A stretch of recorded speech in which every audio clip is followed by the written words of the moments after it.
ছিল আপনাদের কাছে কি খবরটা আছে এটা একটু এটা আমরা কথা বলতাম না। না না আপনাদের কাছে নিশ্চয়ই খবর আছিল যে পাইপলাইন পাড়া গেছে। আমরা ফায়ার ডিপার্টমেন্ট থেকে না না, আপনারা কি দেখছেন? আমরা অফিস থেকে কল করা হয়েছে, এই কারণে আমরা আইছি।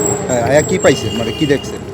এখানে ঠাটি 3 লাইনের একটা পাইপ কাটা গেছে, এটা লাইনটা বন্ধ করে দিয়ে গেছে। কতক্ষণ সময় লাগলো এই কাজটা করতে? এটা আধা ঘন্টা 1 ঘন্টার ভিতরে হয়ে যাবে। আচ্ছা, যেহেতু পাইপলাইনের কাজ করা হয় বিভিন্ন শহরে বিভিন্ন জায়গাতে, তো সেই জায়গার মধ্যে আপনাদের কি অ্যাডভান্স জানানো হয় যে এই জায়গাতে কাজ করবে বা পাইপলাইন হ্যাঁ, এটা তো অফিসে জানানো হয়, উইন্ডো অফিসে, আমরা ফায়ার ডিপার্টমেন্ট থেকে, তো আমরা এটাই ইয়ে করি। অনুমতি নেওয়া হয় আপনাদের কাছে? তো এটা অফিসে জানে, টিএমসির অফিস, তো আমরা তো ফায়ার ডিপার্টমেন্ট টিএমসি, তো আমরা এটা অতটুকু